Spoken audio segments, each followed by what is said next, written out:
এখানে শীর্ষ 10টি সর্বাধিক বেতনপ্রাপ্ত দক্ষিণ ভারতীয় অভিনেতা রয়েছে।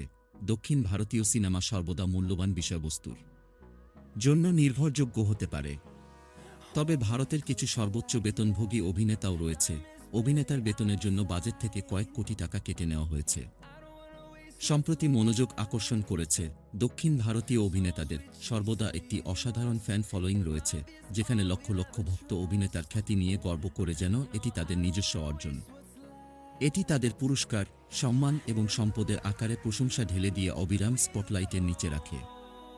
তারকা মর্যাদা তাদের নিজস্ব বেতন দাবি করার একটি সুবিধা নিয়ে আসে, এমন কিছু যা প্রযোজকদের দ্বারা ভ্রুকুটি করা হয়, যারা বিশাল প্রকল্পগুলি ব্যাংকরোল করে এবং অভিনেতাদের জন্য একটি বড় অংশ কাটতে হয়। জোসেফ বিজয় একজন অভিনেতা যার যাত্রা তার আগের অভিনয়ের জন্য ট্রোলার হওয়া থেকে এখন সবচেয়ে বেশি চাওয়া অভিনেতা হওয়া পর্যন্ত নির্মাতাদের জন্য মৌলিক প্রত্যাবর্তনের গ্যারান্টি দেয়। জোসেফ বিজয়ের স্টারডমে এগিয়ে যাওয়া প্রশংসনীয়। লিও দ্য গ্রেটেস্ট অফ অল টাইমের মতো সিনেমা দিয়ে বিজয় এখন অভিনয় ছেড়ে রাজনীতিতে পা রাখছেন বলে জানা গেছে। তার শেষ ছবি থালাপ্যাথি 69-এর জন্য বিশাল বেতন চূড়ান্ত করছেন। শিরোনামহীন মুভিতে শেষ দেখা যাবে এমন অভিনেতার জন্য আনুমানিক 130 থেকে 275 কোটি টাকা আলোচনা চলছে। রজনীকান্ত তামিল সিনেমার সবথেকে বড় তারকাদের মধ্যে একজন, যা ভক্তদের সাথে তৈরি করেছে এবং ভারতীয় সিনেমার বহুবর্ষজীবী ব্যক্তিত্ব হিসেবে অভিনেতাকে তুলে ধরেছেন। তিনি হলেন সুপারস্টার রজনীকান্ত।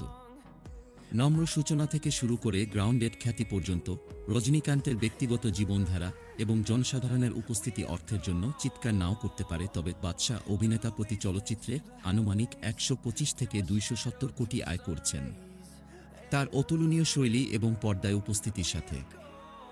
অভিনেতা তার 70-এর দশকে এখনও জেলার এবং ভেট্টায়ানের মতো বিখ্যাত সিনেমাগুলির সাথে শো পরিচালনা করে শিল্পে আধিপত্য বিস্তার করে। প্রভাস টলিউডের ডার্লিং, যিনি তেলেগু ইন্ডাস্ট্রির বাণিজ্যিক তারকাদের মধ্যে একজন ছিলেন। তিনি অত্যন্ত খ্যাতিমান ডুয়োলজি বাহুবলী দিয়ে বিশ্বব্যাপী খ্যাতি অর্জন করেছেন। প্রভাসের উচ্চতা এবং কমান্ডিং স্ক্রিন উপস্থিতি একটি বিশাল ফ্যানবেস জিতেছে, এমনকি বলিউডেও ছড়িয়ে পড়েছে।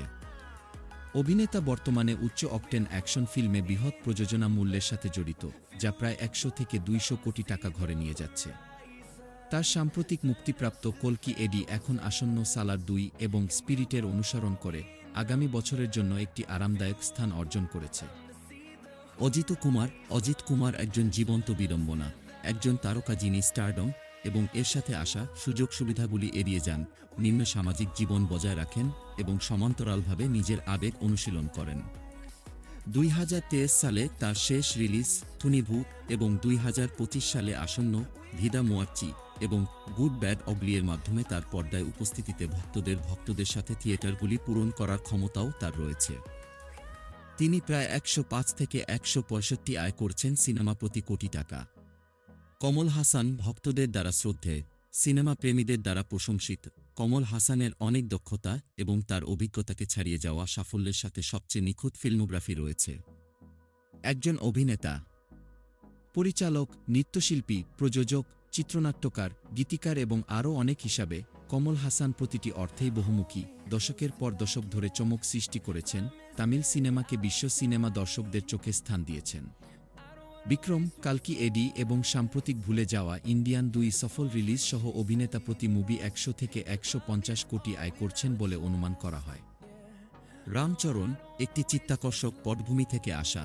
রামচরণের ইন্ডাস্ট্রিতে ভূমিকা বিরামহীন হতে পারে, তবে অভিনেতা একটি কমনীয় প্রেমিক ছেলের সাথে আত্মপ্রকাশের সময় একজন যোদ্ধা হিসাবে বেশ কয়েকটি প্রেমময় অভিনয়ের মাধ্যমে তার যোগ্যতা প্রমাণ করেছেন।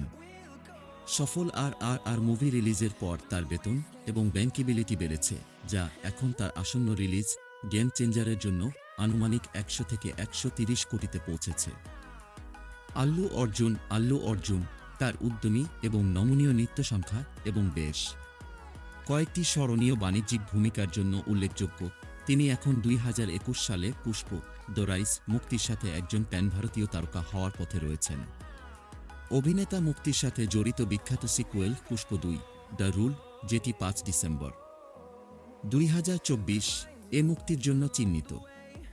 আল্লু অর্জুন পাবে বলে অনুমান করা হচ্ছে 2024 সালের হিসাবে প্রতি সিনেমা শো থেকে ১২৫ কোটি। পুষ্প ২ এর রেকর্ড ভাঙা আয়। আসন্ন সিনেমা পুষ্প ২ দ্য রুলে তার ভূমিকার জন্য আল্লু অর্জুন ৩০০ কোটি রুপি চার্জ করেছেন বলে জানা গেছে। তার ক্যারিয়ারের সর্বোচ্চ। মহেশ বাবু প্রাথমিকভাবে রুটেড আঞ্চলিক বাণিজ্যিক ফিল্মগুলিতে কাজ করে, যা শুধুমাত্র তেলুগু দর্শকদের পূরণ করার জন্য নিজের জন্য বেশ জায়গা অর্জন করেছে। যখন অনেক দক্ষিণ ভারতীয় অভিনেতা বলিউডের খ্যাতির সিঁড়ি বেয়ে উঠেছিলেন, তখন মহেশ বাবু নিজেকে তার জন্মভূমিতে সীমাবদ্ধ রেখেছিলেন, মনোযোগ এবং স্টারডম অর্জন করেছিলেন। গুন্টুর কারাম ২০২৪ এর মতো তার সিনেমাগুলির জন্য আনুমানিক ৮০ থেকে ১০০ কোটি টাকা পারিশ্রমিক পেয়েছেন দ্য ফিনান্সিয়াল অনুসারে এক্সপ্রেস। সূর্যা স্টারডমের দিকে অবিশ্বাস্য যাত্রা করেছেন এমন আরেকটি স্টার কিড। সূর্যার রূপান্তরমূলক পছন্দ রয়েছে, যা তার কেরিয়ারকে একজন প্রতিশ্রুতিশীল অভিনেতা হিসাবে সমতল করেছে। সত্যিকার অর্থে সিনেমা সুস্থতার জন্য কাজ করছে এবং এই মাধ্যমে বলা গল্পগুলি। অভিনেতা বর্তমানে একটি বিশাল সিনেমা কাঙ্গুভা মুক্তির জন্য অপেক্ষা করছেন, যার জন্য তিনি দ্য ফিনান্সিয়াল এক্সপ্রেস অনুসারে পারিশ্রমিক হিসাবে ৩৯ কোটি আয় করবেন বলে অনুমান করা হয়েছে।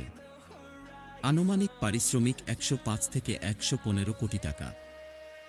ধানুষ পাশের বাড়ির ছেলের স্বাভাবিক পছন্দ হওয়া থেকে এখন হলিউডে উঠে আসা পর্যন্ত ধানুষের বৃদ্ধি এবং চিত্তাকর্ষক পছন্দগুলি লক্ষণীয়। বিষয়বস্তু এবং রূপান্তরের পরিপ্রেক্ষিতে সীমা ঠেলে দেওয়ার ক্ষেত্রে তার উল্লেখযোগ্য ভূমিকা। তিনি প্রো স্ট্যাটাস এবং অনেকের কাছে অনুপ্রেরণা অর্জন করেছেন। ধনুষ তার পরিচালক যুগে সফল, কারণ ২০২৪ সালে মুক্তিপ্রাপ্ত রায়ান একটি হিট ছিল, তা সত্ত্বেও মিশ্র পর্যালোচনা। জিকিউ অনুসারে ধানুষের আনুমানিক পারিশ্রমিক ১০০ থেকে ১৩০ কোটি।